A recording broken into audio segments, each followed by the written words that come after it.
Bienvenidos a Filosofía Fundamental. Del Congreso con la institución Filosofía Fundamental, de la que brevemente también me gustaría decir algunas cosas porque me parece que es una institución que merece la pena ser conocida y ser reconocida. Esta institución que empieza a funcionar el 2021, de la mano principalmente de Carlos, pero también de todo un equipo de trabajo, tiene la iniciativa de intentar construir academia de otra manera y fuera de los típicos anquilosamientos que de alguna forma van permeando y van limitando el propio desarrollo de la vida intelectual, que es una vida que al final emerge desde la responsabilidad social, desde la responsabilidad con los otros, desde la responsabilidad desde la tierra, ¿no?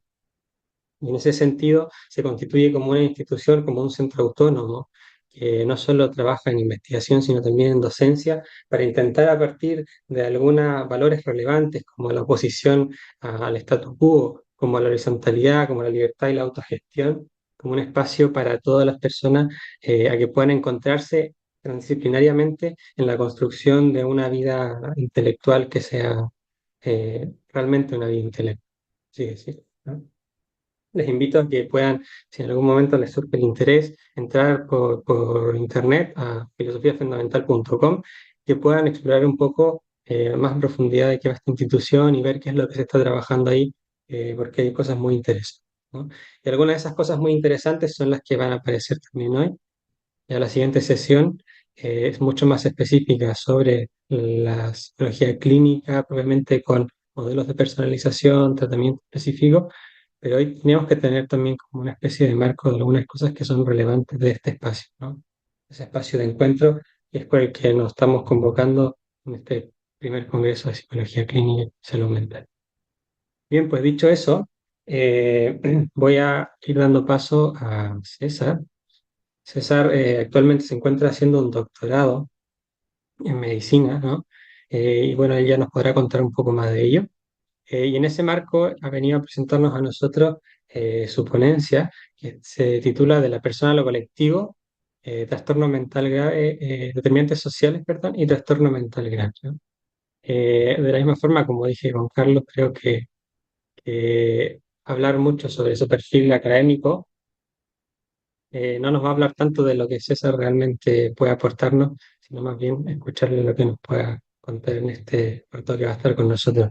Agradecemos a César también por el tiempo, por la preparación y esperamos que disfruten el espacio. Muchísimas gracias por la presentación, por la invitación a toda la organización del Congreso y especialmente a Lucas por acordarse de nosotros, por confiar en nosotros. La verdad es que me hace bastante ilusión estar aquí, espero poder aportar.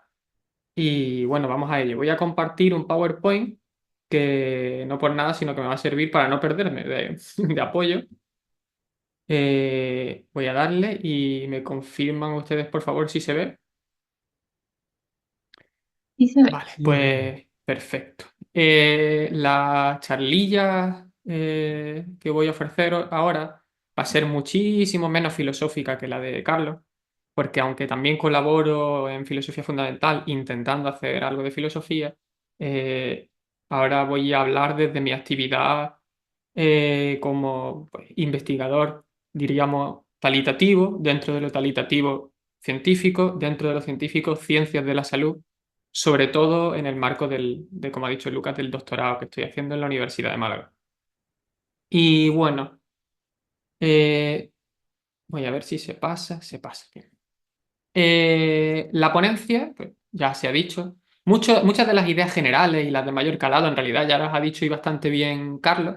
Pero bueno, yo creo que podemos dar una serie de vueltas más, unos cuantos repasos y tal. Se llama De lo colectivo a la persona, ¿no?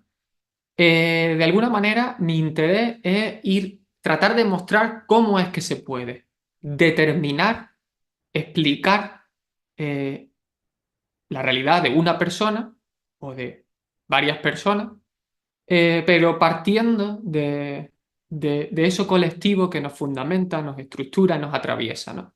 Entonces, inevitablemente voy a tener que hablar de investigar, de cómo se investiga, o me gustaría hablar de cómo se investiga esto, sin perder de vista que en última instancia, como profesionales de la salud humana, lo que buscamos es intervenir.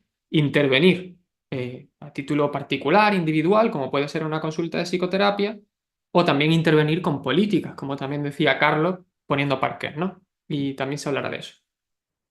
En definitiva, la idea es la de situar la agencia personal sin invalidarla, porque no se trata de decir que entonces no hay capacidad de decisión, no es fatalismo, sino que es situacional, situar la agencia personal desde lo colectivo, ¿no? Entonces, para ello, pues una serie de aproximaciones, definiciones siempre operativas, tentativas. Como digo, voy a hablar desde mi actividad de investigación o desde mi formación científica, entonces va a ser quizás un rodeo por esa objetividad que hay que justamente criticar y saber dónde está, pero de la que de alguna manera hay que nutrirse o puede uno nutrirse, ¿no? Eh, Primero, hablemos de qué es el trastorno mental grave, aunque todos tengamos una idea, pero pues, para ir aproximando. La idea es que el constructo, porque no deja de ser un constructo a partir del cual, con mayor o menos éxito, nos aproximamos a las personas, a las realidades personales, es un constructo a partir de el impacto en la vida de las personas y una serie de categorías diagnósticas de las que también inevitablemente va a haber que hablar. Impacto, ¿por qué? Porque si de alguna manera, aunque muy penosamente, podamos distinguir el trastorno mental grave del leve o del moderado, es porque la realidad humana en cuanto tal se haya deteriorada. Se trata de que, dicho en llano, esa persona no puede vivir del sufrimiento psíquico que le acompaña, ¿no?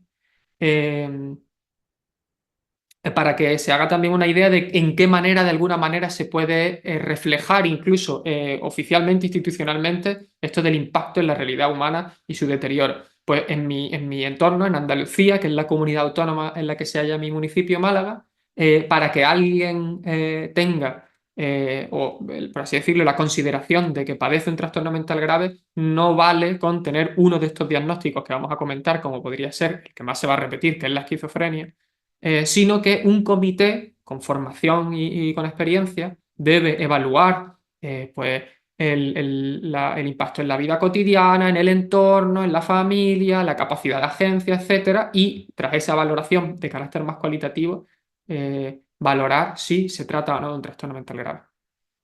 Pero, pues eso, inevitablemente, aunque sea para facilitarnos el trabajo, para orientarnos, hay que hablar de diagnósticos, ¿no? De categorías diagnósticas, que tienen que recibir toda su crítica, que tienen que recibir toda su puesta en duda, pero de la que en la práctica diaria y en la práctica científica no podemos escapar. Diagnósticos que en los listados encontrarán variaciones. Por ejemplo, pues la esquizofrenia y el trastorno bipolar, casi seguro que en cualquier sistema sanitario se entenderá que son o pueden ser trastorno mental grave, pero por ejemplo, quizá el trastorno límite de la personalidad u otros trastornos de la personalidad puede en algún sistema ser considerado trastorno mental grave y en otros no, ¿no? Entonces eso también hay que tenerlo en cuenta. Como digo, limitaciones. O sea, si hay algo que hay que tener claro es que la realidad humana excede y en mucho el diagnóstico, aunque no podamos escapar de él. No digo nada que no sepan ustedes ya. Tener también claras las utilidades de las categorías diagnósticas, porque las tiene mal que bien, ¿no? La utilidad que más directamente me interesa traer aquí en cuanto para esta charla es aquella que tiene que ver con homogeneizar el lenguaje. Homogeneizar el lenguaje que se refleja tanto en la práctica, por ejemplo, cuando se transfiere un paciente de un profesional a otro, de un centro hospitalario a otro o de un entorno sanitario a otro, el hecho de que exista una categoría, aunque luego haya que explicar una vida, facilita la comprensión entre profesionales. Pero también, por ejemplo, de cara a la investigación, y esto lo diré también más adelante, si de alguna manera tengo que ser capaz de evaluar por qué hay mayor población o mayor esquizofrenia en unas poblaciones, pues tengo que mínimo intentar aproximarme todo lo posible a lo que yo llamo aquí en esta persona padecer o caer dentro de la etiqueta del padecimiento de la esquizofrenia es lo más parecido posible a cuando lo diga de esta otra persona, ¿no? Es homogeneizar el lenguaje y esa es la principal utilidad. Y otra utilidad también tiene que ver de alguna manera, las consecuencias de esta charla, aunque no tan directamente, y es precisamente después el reconocimiento social o institucional bajo la forma de amparo institucional, precisamente. Ahí es donde un profesional de la salud, un psiquiatra, se puede convertir también en agente social, cuando sella con el estigma de un trastorno mental grave, por ejemplo, un trastorno bipolar, a un paciente, también le da, aunque nos duela reconocerlo, acceso a una serie de ayudas. Por ejemplo, ayudas económicas o ayudas sociales a través de esa categoría diagnóstica. Entonces se convierte de alguna manera en una herramienta social también la propia categoría diagnóstica. Y por supuesto tiene muchas inutilidades. Y la primera inutilidad que también debemos tener presente, no olvidar, es precisamente la vinculación con un tratamiento. La fantasía de un diagnóstico, un tratamiento, cuyo paradigma a lo mejor también con discusiones, pero sería el de las enfermedades infecciosas, sífilis, penicilina. No se cumple para nada en salud mental y eso también lo saben ustedes de sobra. El tratamiento, incluso el psicofarmacológico, va orientado más al impacto en la vida, es decir, a la sintomatología, a la clínica, que a la categoría diagnóstica que tiene una heterogeneidad interpersonal tan abrumadora que, pues, que inutiliza la idea de un diagnóstico, un tratamiento. Y bueno, hay una parte que es la del trastorno mental grave y otra parte que es la de los determinantes sociales de la salud, que muy rápidamente, pues es obvio, tiene tres elementos, ¿no? Determinantes, sociales y salud. Rápidamente entenderemos por determinante cualquier factor, elemento, agente en sentido causal, efector, que modifica un conjunto de hechos, que afecta a fenómenos, que modifica realidades, cualquier determinante, sea del orden físico, químico, biológico y ya, por supuesto, social. Social, aquí también entendido en sentido amplio, no solamente aquello que se salga de lo biológico, de lo conceptualizado como biológicamente, sino también lo que se salga de lo conceptualizado desde la biografía personal, desde la historia personal de aprendizaje de la persona, e incluso también vaya más allá de la inmediata intersubjetividad, es decir, social es lo que aparece en la realidad del conjunto de las personas, de lo colectivo, por encima de ellas, de alguna manera dicho, ¿no? O sea, estamos hablando de los posicionamientos de las personas en el conjunto de la sociedad, como puede ser pues, las rentas, como puede ser el estatus educativo, el estatus de empleo, pero también la distribución de las zonas verdes, del tráfico, el espectro político del partido gobernante, etcétera. Es decir, es todo esto que de alguna manera forma parte del dar de sí colectivo, ¿no? Tiene que ver con esas otras dos dimensiones del ser humano que hablaba Carlos antes, de social e histórica, de alguna manera en el paraguas amplio determinantes sociales de la salud entra también lo político, entra también lo histórico. Después menudearemos. Y salud probablemente es lo más complicado y por eso yo no me voy a complicar y simplemente, porque eso sería otra exposición aparte, que es salud y que es salud mental, menudo melón. Simplemente el hacer referencia de alguna manera a que si queremos hablar de determinantes sociales de la salud estamos obligadas a determinarlo, a conceptualizarlos como distribuciones de categorías diagnósticas. De alguna manera estamos atados, aunque después nos podamos salir en la discusión, en la crítica de eso, pero estamos de alguna manera atados a hablar de distribuciones de categorías diagnósticas, distribuciones de estados de salud. Si fuese salud estrictamente somática, hablaríamos de distribuciones de diabetes, de cáncer, etc. Y aquí pues estamos más o menos atados por hablar de distribuciones de incidencia, prevalencia de trastorno bipolar, de trastorno depresivo mayor, etc. Bueno, ahora voy a ir entreteniéndome un poquito más en las distintas partes y vamos a hablar ya de un poco más largo y tendido de los determinantes sociales de la salud.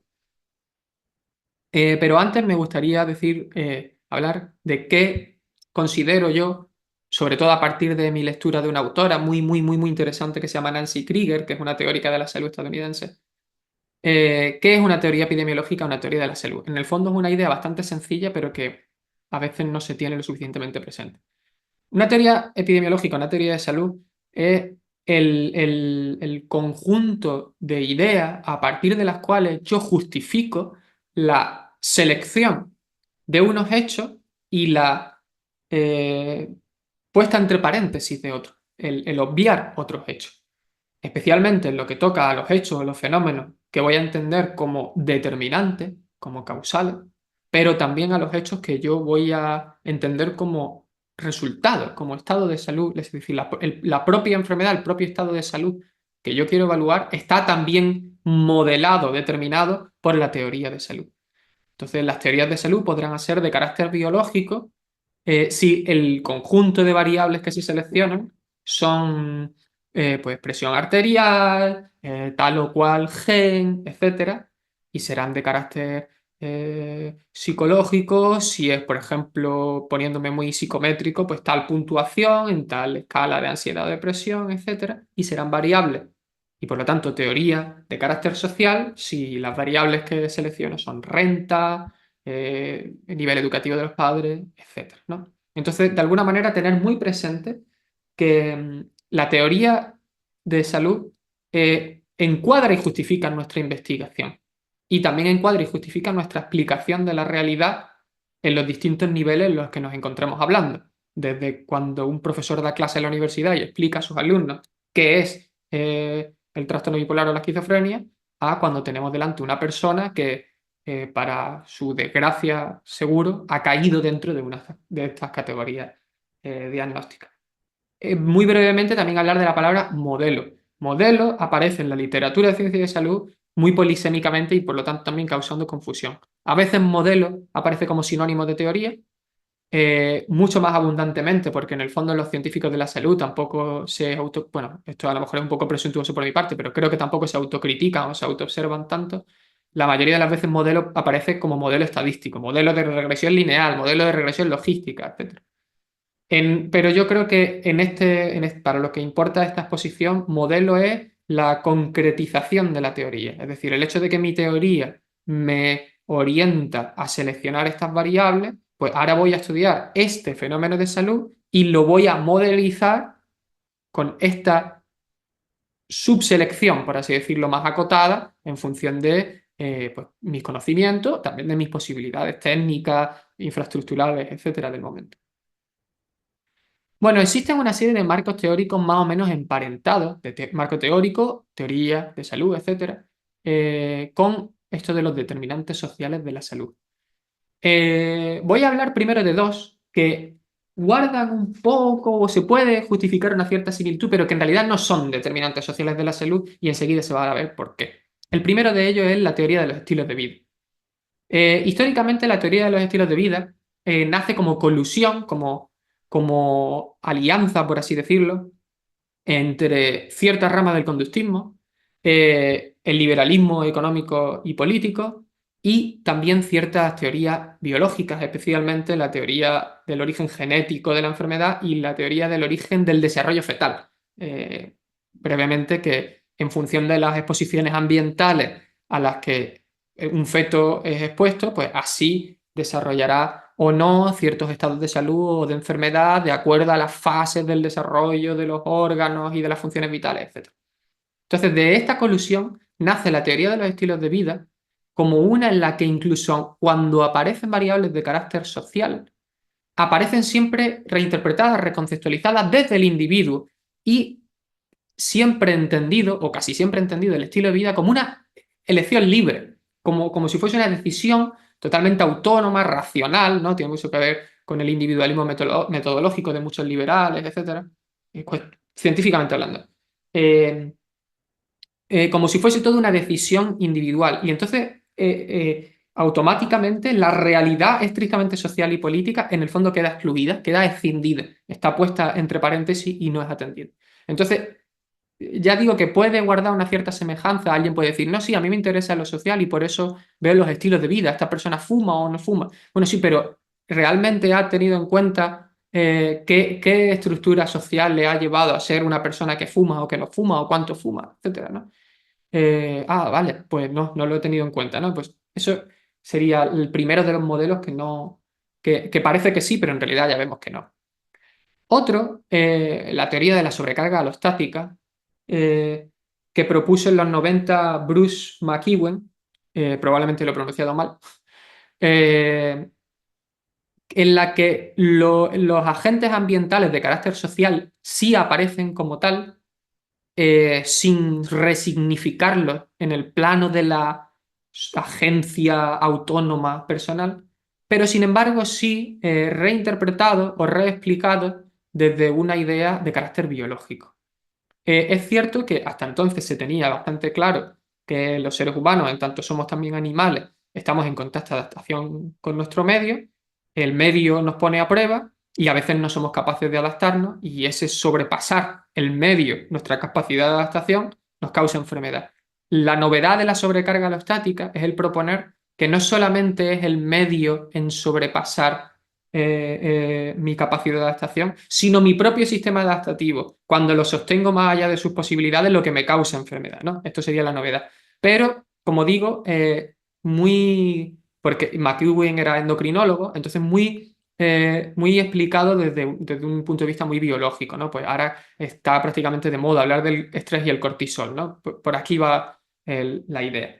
Bueno, estos dos serían marcos, teorías, que tienen una cierta, o sea, está claramente más cerca de los determinantes sociales que un marco estrictamente genético, pero no son determinantes sociales. De los que voy a hablar ahora sí caen dentro del paraguas de los determinantes sociales. El primero se llama igual, pero en un sentido más circunscrito, más restricto.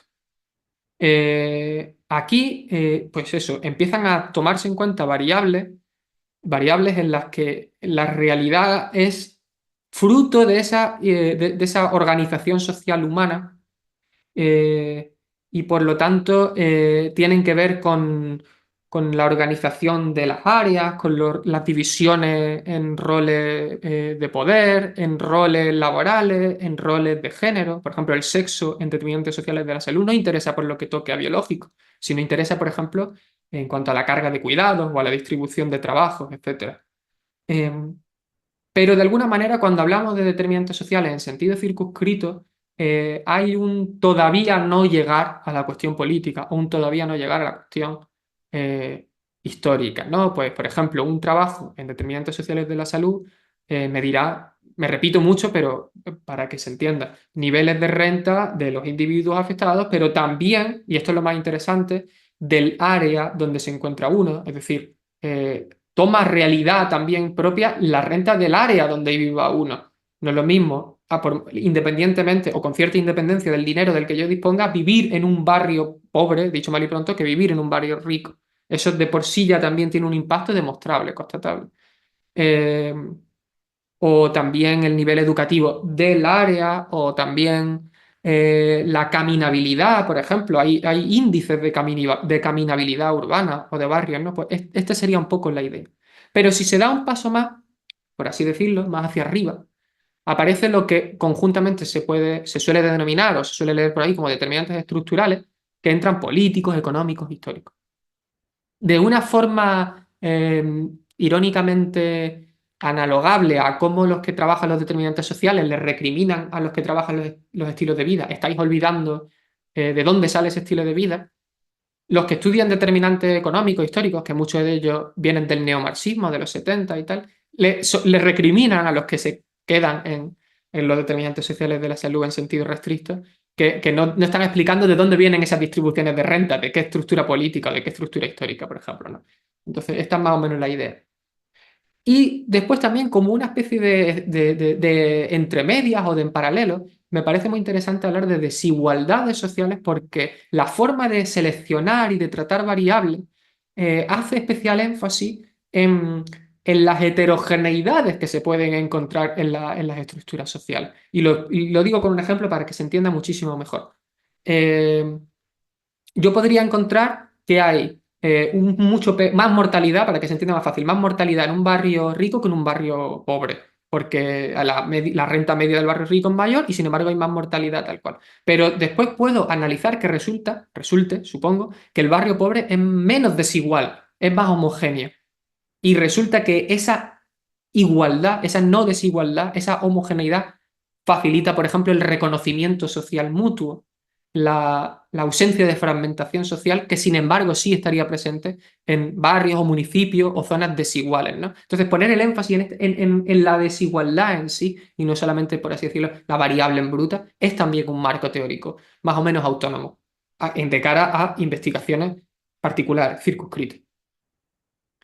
Y bueno, más en paralelo aún, la autora que he mencionado antes, Nancy Krieger, propone una teoría ecosocial que me parece muy brillante, pero también me parece un poco tramposa.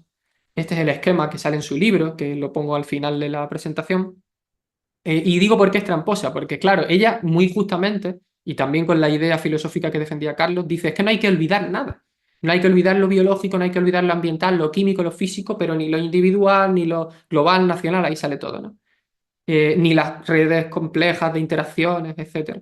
Pero claro, es que probablemente ninguna investigación particular pueda poner en marcha, ejecutar la teoría ecosocial, sino que la teoría ecosocial diría yo que sale como una metateoría en la lectura crítica y la discusión de los diferentes fragmentos de evidencia, ¿no? Eso es lo que yo diría al respecto. Bueno, intento no ser demasiado arenoso.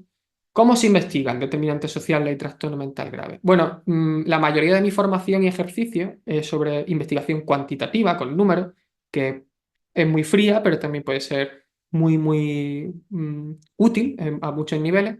Pero me parece justo hablar muy brevemente, aunque sea, de la investigación cualitativa, en la que tengo una muy justa formación, probablemente sea la que más les interesaría a ustedes, pero que no he puesto en práctica como tal, nunca.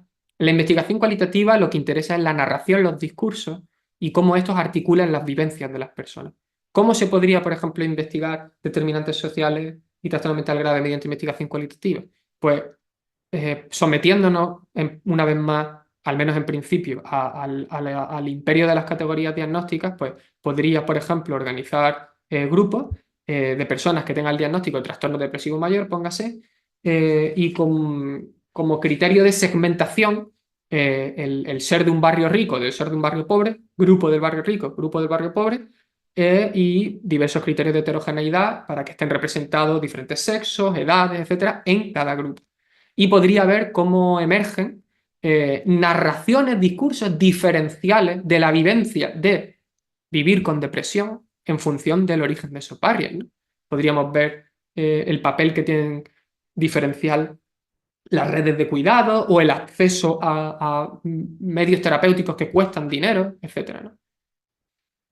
En la investigación cualitativa hay que tener en cuenta que aparecen marcos teóricos propios, es decir, los determinantes sociales pueden aparecer en estos, como digo, criterios de segmentación, pero muy a menudo aparecen marcos teóricos propios, pues el marco Foucaultiano, también el neomarxista, el interaccionismo simbólico, teoría queer, etcétera, porque la investigación cualitativa probablemente esté en mucho más conexión obviamente con la sociología, pero con la filosofía también, entonces hay un diálogo más estrecho, ¿no?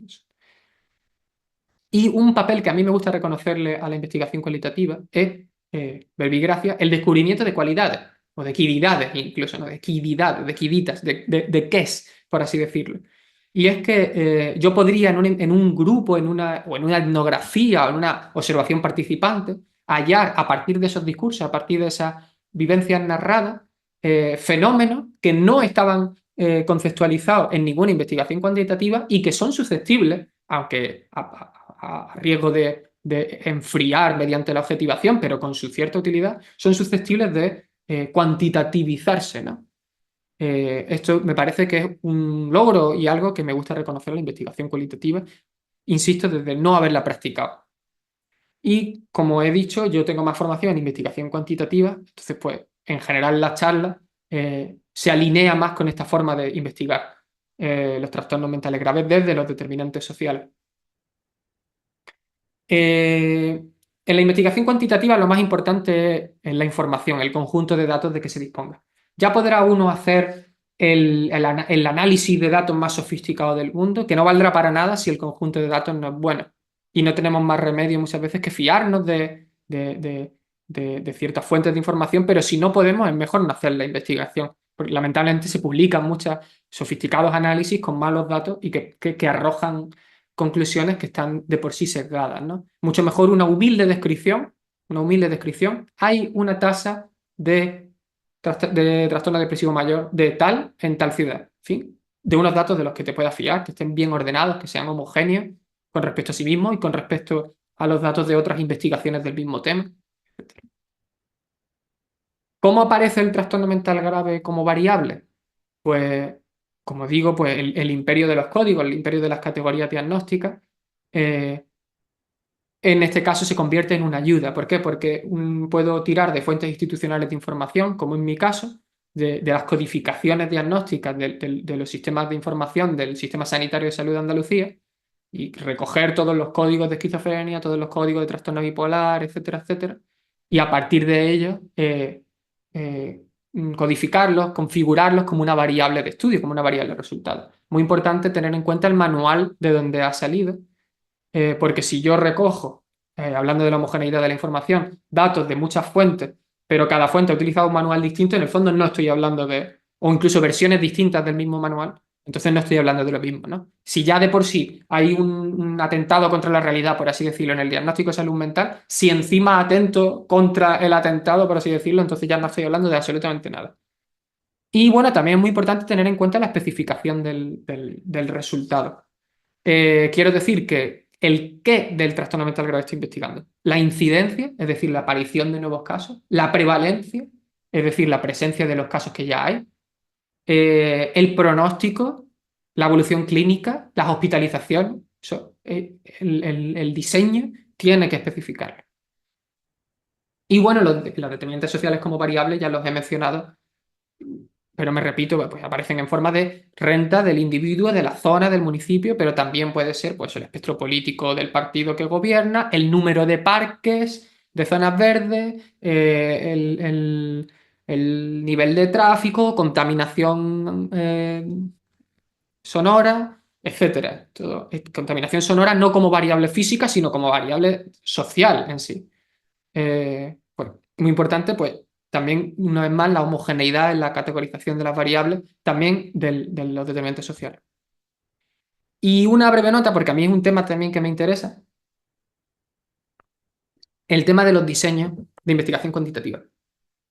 En los determinantes sociales es prácticamente imposible hacer un diseño experimental. Y los diseños experimentales de ciencias de la salud gozan del máximo prestigio.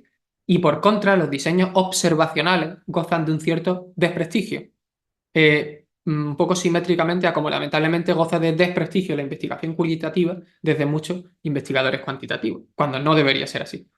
Pues bien, yo no puedo, por así decirlo, recoger a un montón de personas, aleatorizarlas y decir a ti te voy a empobrecer, por ejemplo, o a ti te voy a quitar los amigos, ¿no? No se puede, ¿no?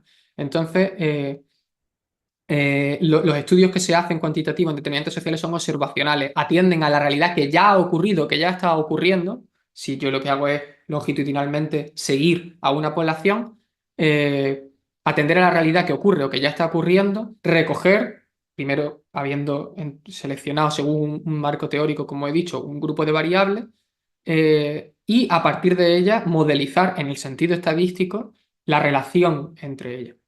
A menudo se suele decir que, puesto que yo no tengo una aleatorización de los sujetos según la intervención o el hecho que yo pretendo medir, siempre hay sesgos de confusión y que eso afecta a la validez interna.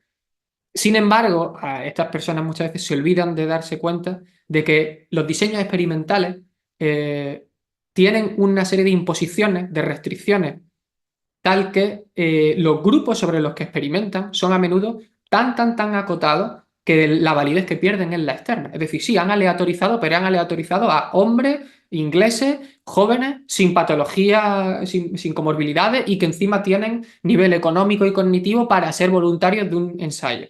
Pues entonces, cuando tengas que extrapolar, te diré yo a qué realidad vas a extrapolar los resultados, ¿no? Y eso es las limitaciones de muchísimos diseños experimentales, de muchísimos ensayos clínicos. No quiero decir con esto que tengamos, por ejemplo, que en el tema de la psicofarmacología, sacar a mercado directamente fármacos sin antes hacer ensayos rigurosos. No es eso lo que estoy diciendo. Pero sí que de lo que pasa en la realidad, la última palabra, esta es mi opinión, la tienen los estudios observacionales.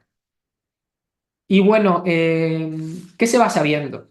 Hay muchísima literatura sobre determinantes sociales y salud en general y salud mental en particular. Salud mental menos y trastorno mental grave menos todavía, pero la hay. En parte quizá por dificultades en la cantidad de información disponible y la calidad de la información disponible. Lamentablemente, los registros institucionales de información no siempre son igual de cuidadosos y es muy fácil decir si alguien, bueno, perdona el toquecillo así negro oscuro, es muy fácil decir si alguien se ha muerto o no, pero quizás no es tan fácil, pues eso, decir si alguien ha hospitalizado o no por trastorno bipolar, ¿no? Entonces, pues esto genera diversas dificultades. Eh, Dificultades que a veces desafían el consenso. Actualmente hay consenso científico en decir que la privación social, la privación económica, el empobrecimiento, etcétera, es decir, una situación social y política y históricamente desfavorable afecta perjudicialmente a la salud. Ahora mismo hay consenso. Pero sin embargo, es relativamente frecuente que aparezcan estudios o investigaciones particulares cuyos resultados son contradictorios con respecto a este consenso. Es decir, atribuyendo peores resultados en salud somática o mental a las personas con mejor situación socioeconómica, aunque son ahora mismo más marginales, no sé si por sesgos de publicación o no, pero son más marginales, pero bueno, de vez en cuando aparece. Esto nos tiene que poner simplemente en guardia sobre la complejidad de la realidad y que los marcos teóricos no son inamovibles.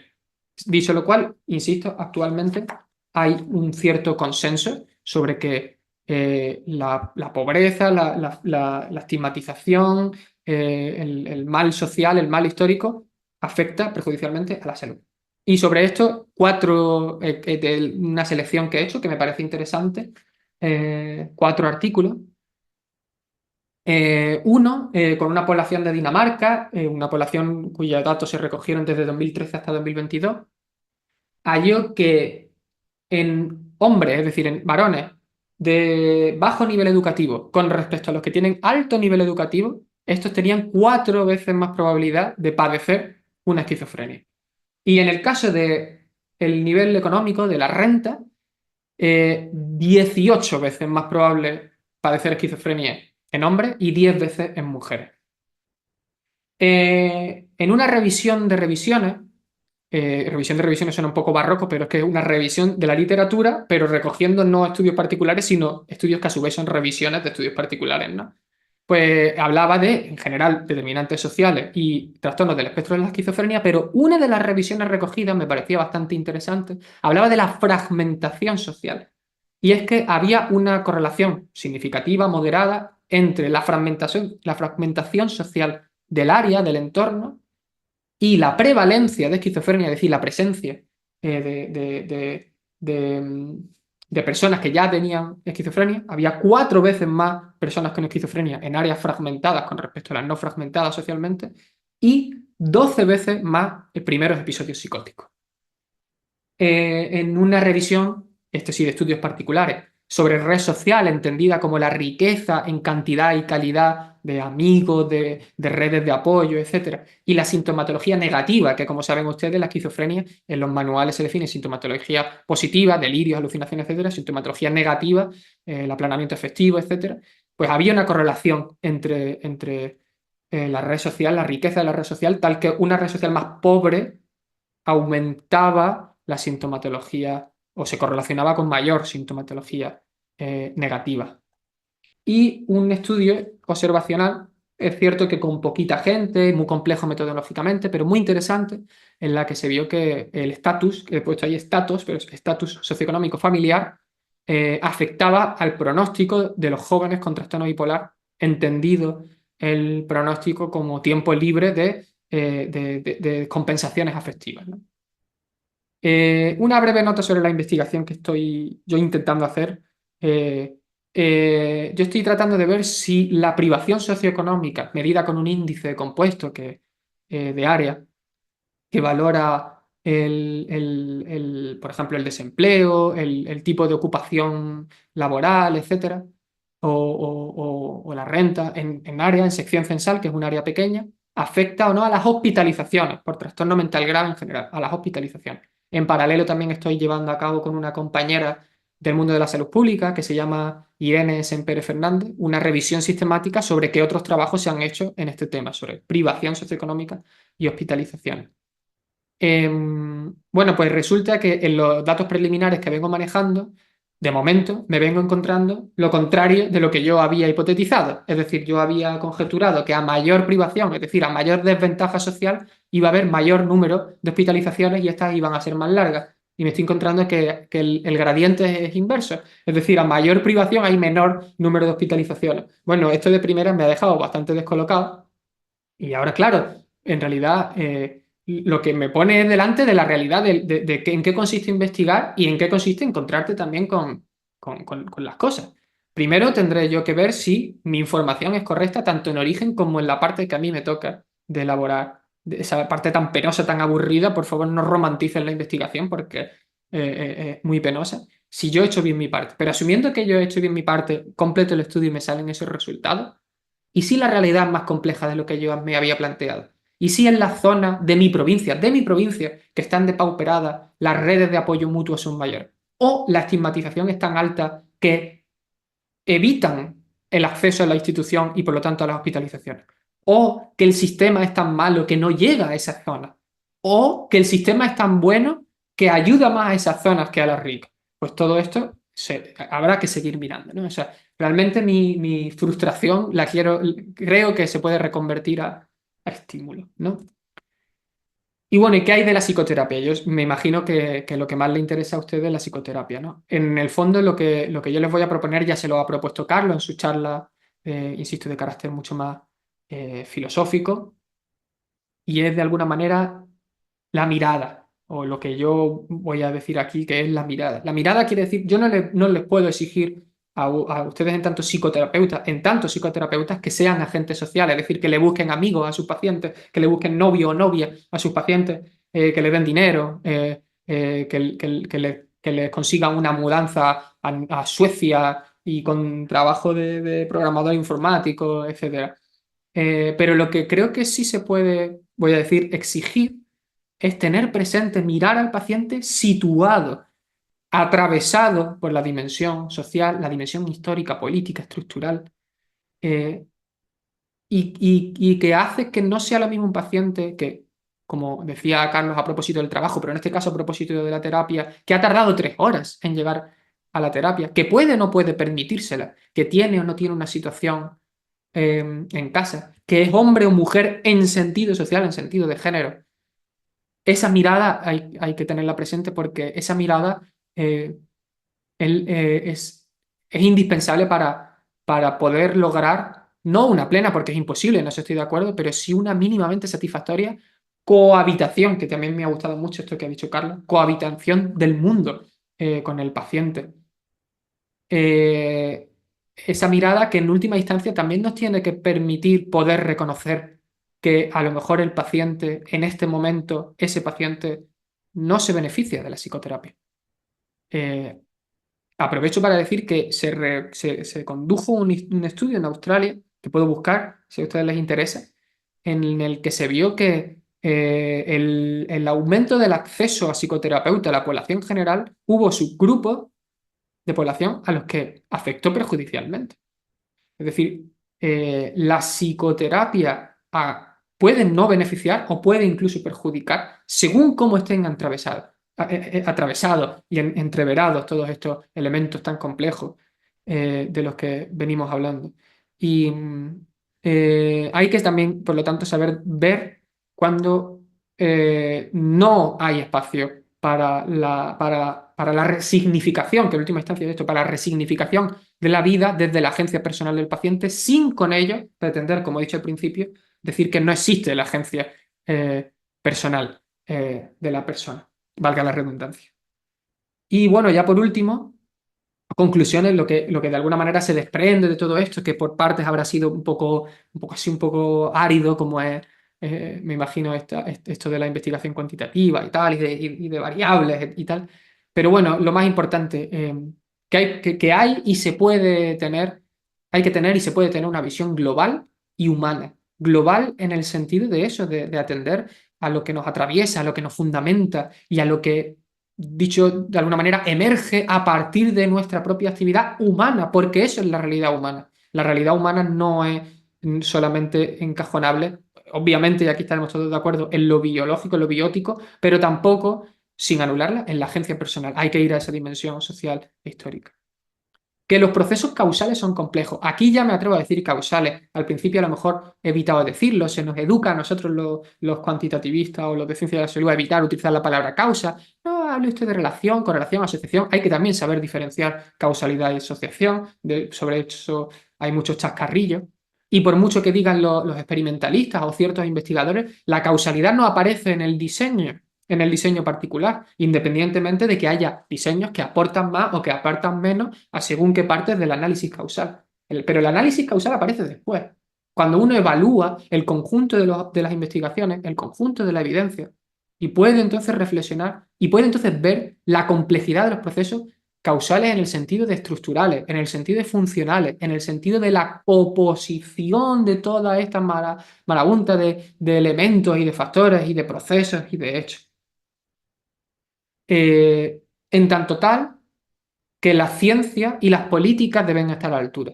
Ciencia a la altura quiere decir no solamente la parte que en la que a todos nos enseñan, aunque no todo el mundo cumpla, de lo que yo investigo, hacerlo con rigor, bien los datos, bien el diseño, bien la estadística, etcétera, sino que cuando a mí me toque explicar, por ejemplo, a un grupo de escolares qué es la esquizofrenia, no es reducir, no es reducir al neurodesarrollo, tampoco es reducir a las estructuras de poder, sino atender a la complejidad de los procesos causales y a la globalidad de la realidad humana.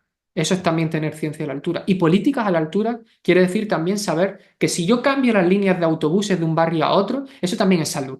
Y hacer políticas en el sentido de intervención administrativa, intervención institucional, en cualquier ámbito, hay un lema, salud en todas las políticas, eso también tiene que estar a la altura del conocimiento disponible sobre determinantes sociales, históricos y estructurales de la salud. Y por supuesto, pues, una filosofía a la altura que se nutra de este conocimiento y que dialogue con este conocimiento, de la que, bueno, no puedo decir mucho más que no haya dicho ya Carlos, salvo que, bueno, yo también estoy ahí dentro tratando de desarrollar o de ayudar al desarrollo de la reología filosófica en el campo en particular de la salud y confío, creo, que se puede hacer porque quizás podría yo quedarme justo en el punto anterior y de alguna manera quedarme en una metaciencia bien intencionada, ecléctica, pero que cuando tenga que hablar de lo íntegro, no de lo integrista, pero sí de lo íntegro, por así decirlo, le falten herramientas. Pues creo que puede existir una filosofía a la altura con herramientas a la altura de esta, recogiendo realidad humana global cuyos procesos causales son complejos.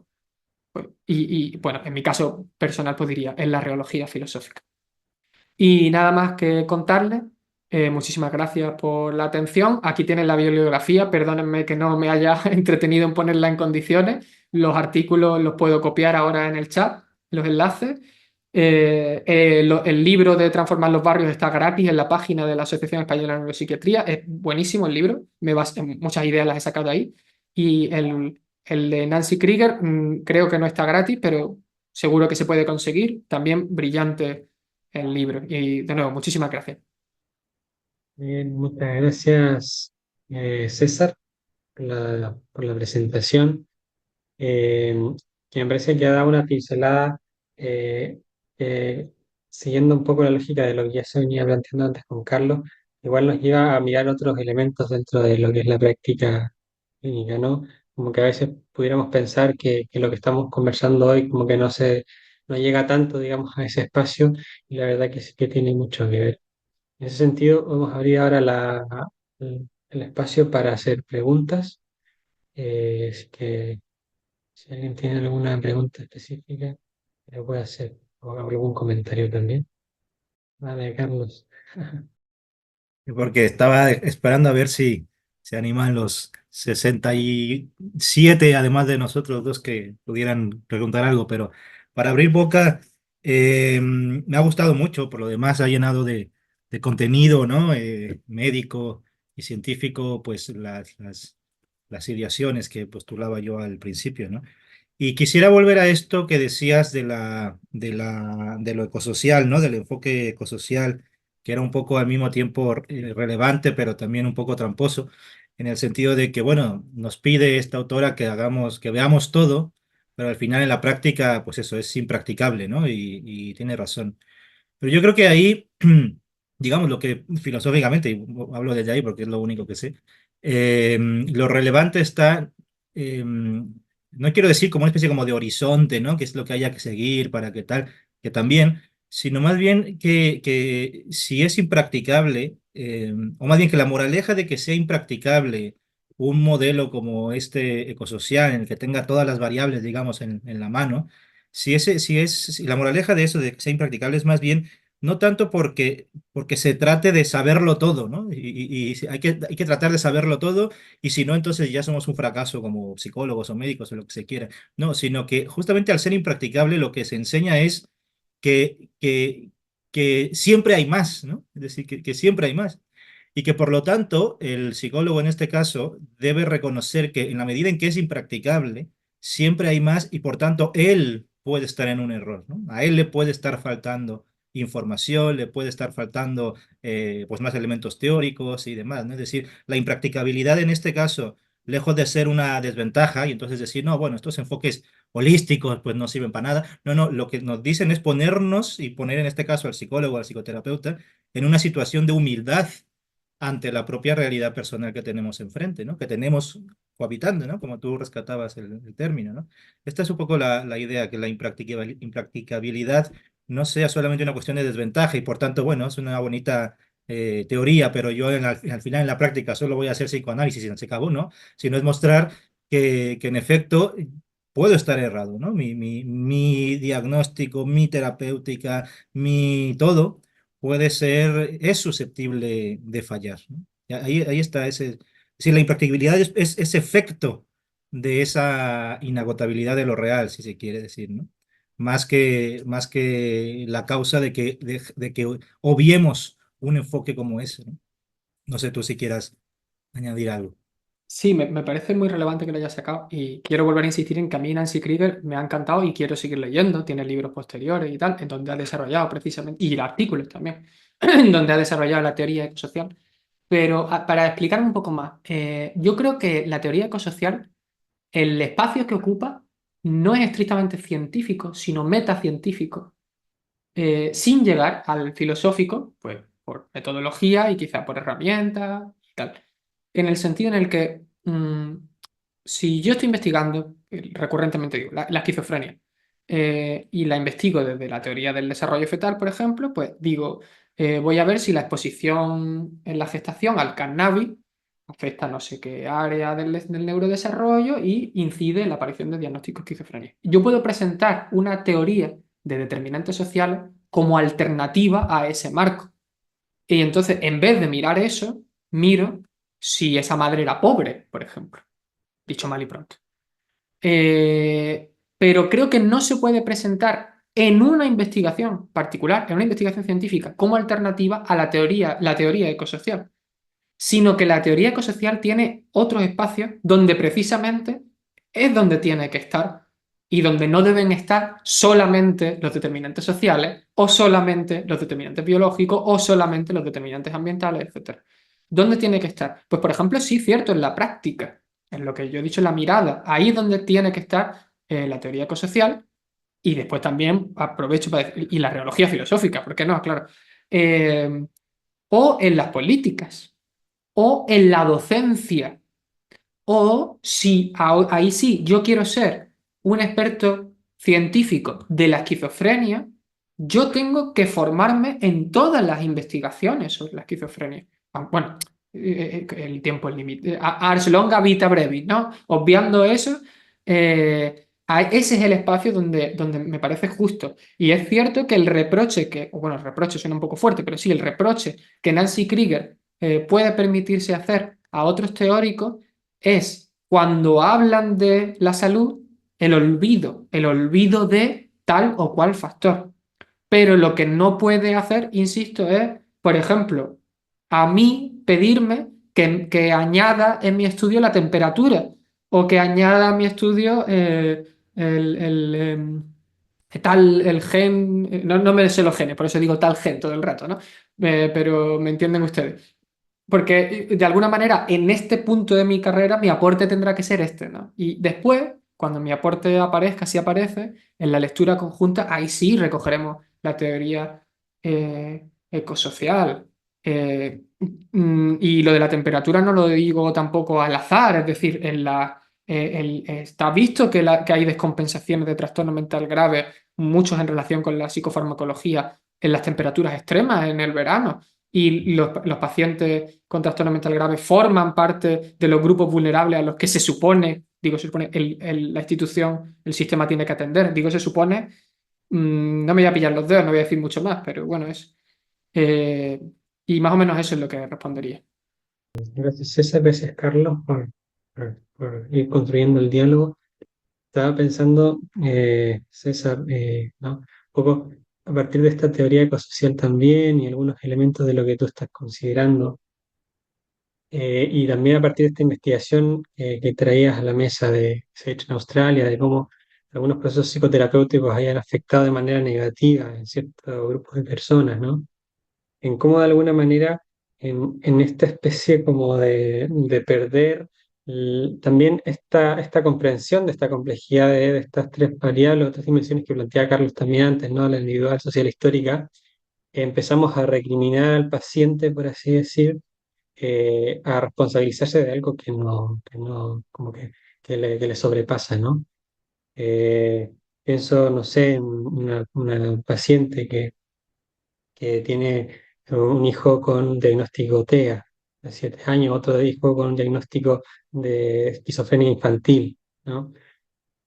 ¿Cómo de alguna manera yo le voy a pedir o voy a hacer oídos sordos o si estoy intentando trabajar con ella? Y entonces, claro, yo en la consulta intento, no sé, que sí que le voy a dar alguna estrategia, sí que tal vez, y ahí lo que creo que podemos debatir también, ¿no? Sí que le puedo decir incluso, por ejemplo, oye, es que puedes utilizar estas técnicas de mindfulness para ayudarte, no sé qué, pero claro, o sea, estoy intentando individualizar todo el rato también una temática que es mucho más global, que me requiere abarcar una problemática contra la que todo el rato yo como terapeuta también me voy encontrando con muchas limitaciones, ¿no? Creo que de alguna manera es también algo que muestra esta teoría ecosocial, como que en el fondo también, o sea, o dentro de esta teoría ecosocial habría que intentar posicionar un poco el campo clínico de la psicología, ¿no? O sea, en qué lugares nos podemos mover, en cuáles no, dónde están nuestros límites, dónde nos topamos, dónde nos tenemos que encontrar con otros procesos, eh, y dónde hacemos como este proceso de análisis también de estas tres variables, ¿no? En el fondo, en este encuentro con el otro, con esa realidad personal de la que nos hablaba Carlos, ¿cierto? También cae este riesgo de que si yo estoy precomprendiendo estos prejuicios, ¿no? De manera, digamos, individualista, ¿no? O como recayendo todo en esta lógica más individual que en estos ejes dimensionales del desarrollo, ¿no? Eh, Empieza a generar también una especie como de frustración en el paciente, ¿no? Una especie de que en el fondo el paciente se va a ir encontrando con un espacio de encuentro donde no está esa aceptación de la que hablaba Carlos, por ejemplo, donde en el fondo empieza a darse cuenta de que un terapeuta todo el rato lo intenta llevar a que individualice su problemática, ¿no? Ahora también habrá otros modelos y creo que eso es algo que también nos tocará debatir en su momento, ¿no? Que por otro lado miran muy colectivamente la cosa, ¿no? Y entonces a veces la dimensión individual también queda un poco difusa y se empieza a comprender todo de esta otra manera. Y en ese sentido me parecía súper relevante cómo tú ibas planteando que se trataba de situar esa agencia, ¿no? En un contexto. Y situar esa agencia en un contexto, eh, me parece que puede ser una manera mucho más responsable de ir elaborando esta problemática, ¿cierto? Que también tiene consecuencias prácticas, ¿no? Tiene consecuencias prácticas. En el fondo, me parece que era un poco lo que iba apareciendo tanto en la presentación de Carlos como en la tuya. Lo planteo como modo de reflexión un poco, para intentar también traerlo a algo concreto, que es el espacio ese de la clínica, ¿no? Y a ver si les genera algo que pensar o que conversar al respecto. Claro, como decía eso, no se puede exigir que el psicoterapeuta sea un agente social, eh, pero sí que no cercene su capacidad de comprensión, su capacidad de cohabitar, obviando toda esta dimensión. Y yo creo que lo has comentado fantásticamente bien, bueno, mejor que yo también. Eh, entonces, eso, yo tampoco me puedo meter en cómo tenéis que hacer vuestro trabajo como psicoterapeutas, pero se me ocurre que hay cosas que pueden ser muy sencillas, como preguntar, ¿y tus padres qué han estudiado? ¿En qué trabajan? ¿Cuántos hermanos tienes? ¿Y qué posición tienes tú entre los hermanos? ¿Has tenido que cuidar de tus hermanos pequeños? Y hacerte como una especie de idea de vida que incluya ese lugar de uno en la taxis política, incluso si se me permite, ¿no? Por así decirlo, ¿no? De esta forma tan estanca, si se quiere, pero es mirar y situar.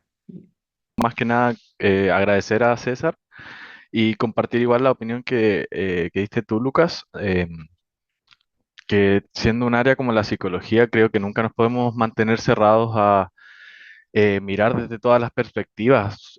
Siento que es importante, a pesar de que nosotros tomemos un modelo principal para aplicar terapia, creo que nunca se debe dejar de lado el lugar social o el lugar social o el lugar que ocupa en la familia nuestro paciente o en su contexto político, como mencionaba César. Creo que es importante ver todas las aristas y si queremos aplicar un modelo, aplicarlo, pero teniendo en cuenta todo lo que conlleva la construcción del ser humano en sí, que no es solamente esto individual que se hace, sino que es la interacción con los demás o tu crianza o tu cultura.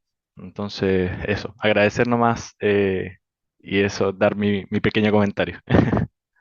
Bueno, aquí Amira con algo en el chat, si les parece lo voy a leer. Dice justo lo que dice Lu. De alguna manera rompe con el objetivo general que tienen las personas cuando buscan una instancia psicoterapéutica en donde esperan encontrar su bienestar, pero frente a esta postura que va más allá de la responsabilidad individual de su bienestar, siendo muchos de los problemas pueden surgir del campo social. ¿De qué forma va a ser el encuadre inicial del terapeuta a los pacientes si en el encuentro con el psicólogo se dan cuenta que el problema va más allá de su responsabilidad, ocasionando una lejanía de lo que se espera como sentir bienestar? Dale. Imaginemos de qué forma va a ser el encuadre inicial del terapeuta a los pacientes si en el encuentro con el psicólogo se dan cuenta que el problema va más allá de su responsabilidad. Me lanzo a la piscina. Insisto, no quiero meterme en el trabajo de nadie, pero supongamos que ya desde el primer encuentro el psicoterapeuta llega a la conclusión de que el problema, el locus, va mucho más allá, a kilómetros, a años luz, de la agencia personal. Pues responder a la pregunta, que el paciente haga el esfuerzo de venir aquí y pasar conmigo aquí 40, 45 minutos, una hora y media, ¿le sienta bien? O sea, de alguna manera... No en el sentido este que bien criticaba Isidora antes, capitalista, de para que vuelva a funcionar y siga yendo a la maquinaria, sino el cohabitar y la resignificación eh, aporta algo, hace algo, es deseado sanamente. Sé que son preguntas que muy difíciles de contestar, pero en el fondo aquí esto vale para algo y si hay una sospecha fundada de que no, pues proponerle al paciente que no vuelva. Eso sería, y parece que estoy quitando el trabajo, pero no es lo que pretendo, ¿eh? ¿No? Sí, y por completar un poco lo que dice César, yo creo que si el paciente con la ida con el psicólogo puede descubrir, por así decir, que los malestares que padece no son responsabilidad suya, en ese sentido extremo de que no tiene ninguna agencia individual y tal, no son responsabilidad suya, pues probablemente eso ya sea lo curativo, es decir, sabe que no depende de él, ¿no? Sabe que no depende de él y que por tanto se quita una culpa, nunca mejor dicho, ¿no? Sabéis que la psicología de la culpa, eso está llena la literatura de casos, ¿no? Especialmente por un cierto tipo de moralidad, de un tipo de educación, de un tipo de religiosidad, etcétera. Si se entera que él no tiene culpa respecto de aquello que le hace padecer, probablemente deje de padecer. Pero para eso sirve el psicólogo, justamente para decirle, mire, resultaba que usted no era el causante de esto, resultaba que, pues eso es el sistema, es el capitalismo, es que usted es pobre, es que tal, y entonces se liberará de ese padecimiento estrictamente psicológico y y luchará por otras vías, ¿no? O sea, se quita la carga, le quita una carga que no le correspondía a él. Ciertamente, sí, sí. Y a mí me parece a mí también que otro elemento que juega un rol relevante, también como el papel al que jugamos a veces como terapeutas, ¿no? Como ser una especie de intelectual también, que intenta todo el rato darle como una vuelta de tuerca a lo que le pasa al otro, analizar en el fondo, como viendo incluso más allá de estas variables sociales, ¿no? Que muchas veces las miramos, las comprendemos, las tenemos ahí anotadas, registradas, pero después en el momento que yo voy a ir a hacer el análisis, voy a ir a intentar ver qué le pasa al paciente, voy a todo el rato llevarlo a través de categorías que en el fondo no van haciendo otra cosa que sacar del foco esos elementos sociales, ¿no? Eh, y ahí yo me quedaba pensando un poco en cómo en este constante búsqueda de estar como analizando qué le pasa al otro, por comprender, eh, va apareciendo este problema que es el que nos presentaba Carlos antes, ¿no? O sea, desde dónde estamos analizando, desde dónde me estoy posicionando para mirar a este paciente a decir, sé que tiene tal diagnóstico, que tiene tal problemática, ¿no? Y la construcción de esta problemática, en qué elementos se va fundamentando de alguna manera también. Yo creo que hay también como una especie de hacer eso, ¿no? Como un reconocimiento de qué es lo que estoy mirando, cómo lo estoy mirando, de dónde me estoy posicionando en este espacio, y si realmente estoy en esa entrega como al otro, ¿no? Esa entrega al otro implica también ver o sea, poder palpar esa agencia, ¿no? Que en el fondo si yo vengo desde esto de estos juicios a priorísticos, ¿no? Yo no alcanzo, digamos, a ver esa agencia del otro, ¿no? Solo la conceptualizo y por tanto la intento manipular de alguna manera para que pueda encuadrar con lo que yo estoy analizando, con hacerle ver al paciente una cosa determinada, específica, no sé qué. Y claro, es muy interesante será, muy intelectual me veré, pero habrá que ver qué tan responsable es. Hola, por aquí, Vicente. Eh, Aquí lo que me entra a mí un poco con la pregunta justamente esto, cuando entramos a hablar de problemáticas que se pueden identificar desde la psicoterapia, que justamente escapan a la psique de la persona y que de repente uno puede identificar temas sociales, entrar justamente en el debate con la relevancia de las intervenciones interdisciplinares y psicosociales. O sea, de repente comprender que, claro, hay cosas que se nos van a escapar de las manos a los psicólogos y vamos a tener que entender que es relevante derivar a programas, encontrar programas que son adecuados para ello, o de repente el trabajo interdisciplinar con algún terapeuta ocupacional, con algún de repente asistente social, con alguien que sea de otra área que pueda ayudar con resolver esa problemática específica. O sea, ver que ya no solamente como ya yo descubro, sino que poder articular las redes, y ahí se vuelve justamente el concepto de comunidad, de cómo algunas temáticas de salud mental podemos ir más allá y no solamente quedarnos en lo único que soluciona las problemáticas de salud mental es la psicoterapia.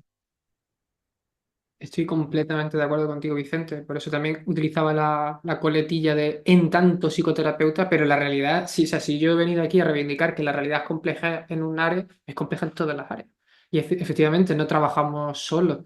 Y tú trabajas en una red, o bueno, las personas trabajan en una red y conoces intervenciones sociales, agentes sociales, o incluso tú mismo en un momento dado puedes no estar haciendo estricta psicoterapia individual, sino otro tipo de intervención, otro tipo de agencia, y estoy completamente de acuerdo con lo que tú acabas de señalar.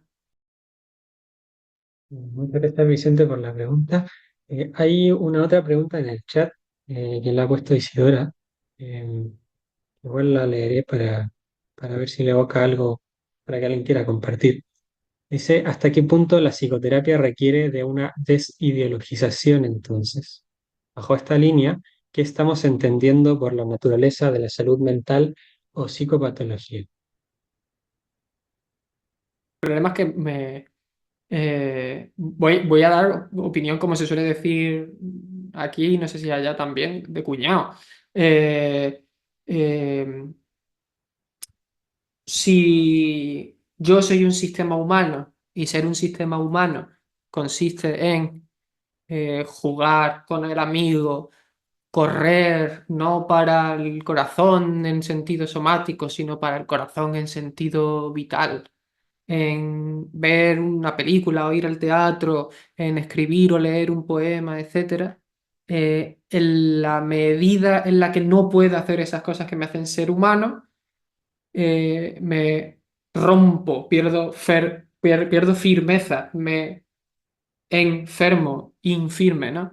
Eh, entonces, cuando esa pérdida de firmeza alcanza cotas que tienen que ver con resignificar desde un punto de vista tan incomunicable la vida como es lo que comúnmente se llama delirio, pues ahí tendría la pérdida de firmeza humana grave. No, pero esto ha sido un comentario como medio de salir al paso.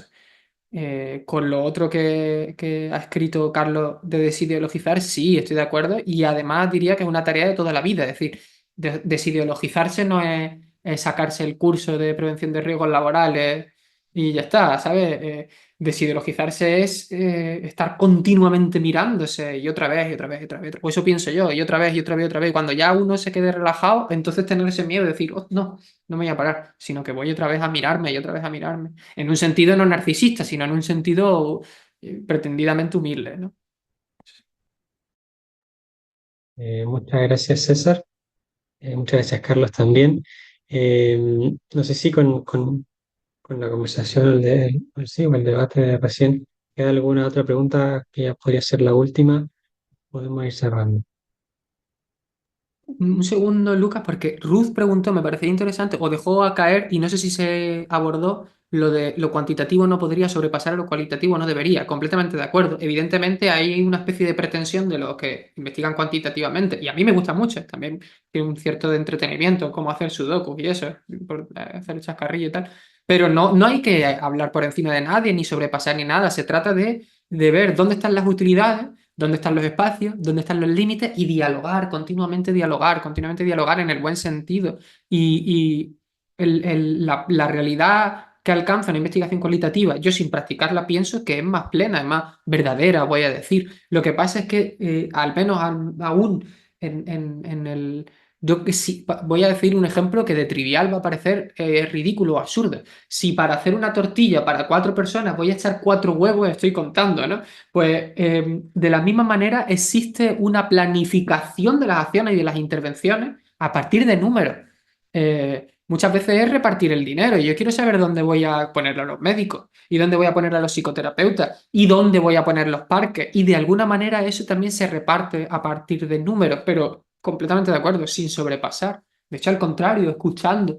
¿Y qué has encontrado tú? Y las investigaciones cualitativas sobre determinantes sociales son buenísimas todas, y también de métodos mixtos, que en donde yo me formé en salud pública, cada vez se hacen más investigaciones de métodos mixtos.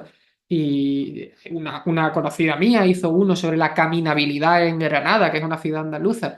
Y, bueno, pues cosas así, o sea, muy, y cualitativo, insisto. O sea, mixto, cualitativo, cuantitativo. O sea que Muchas gracias, César.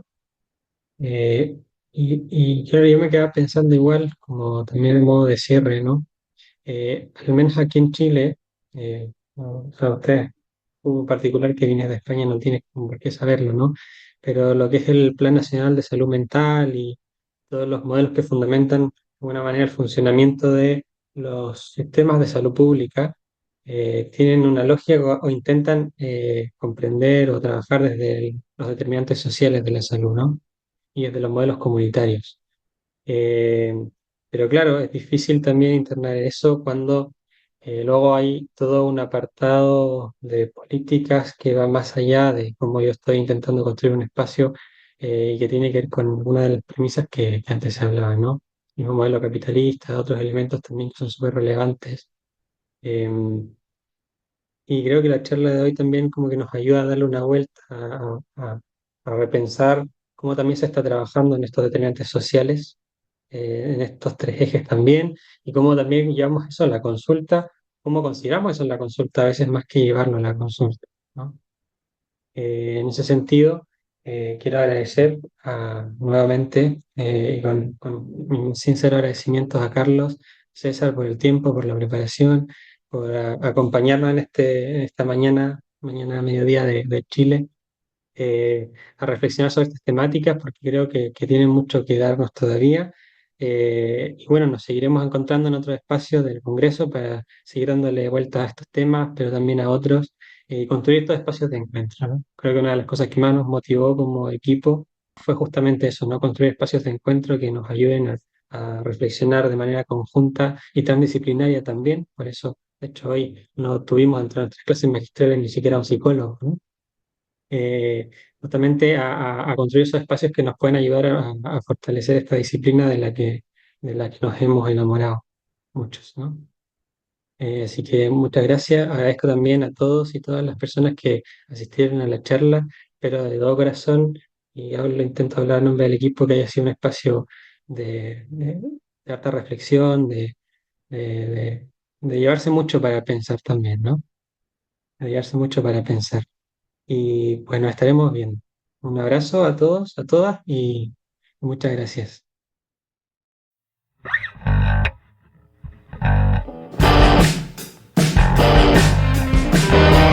Esto fue Filosofía Fundamental.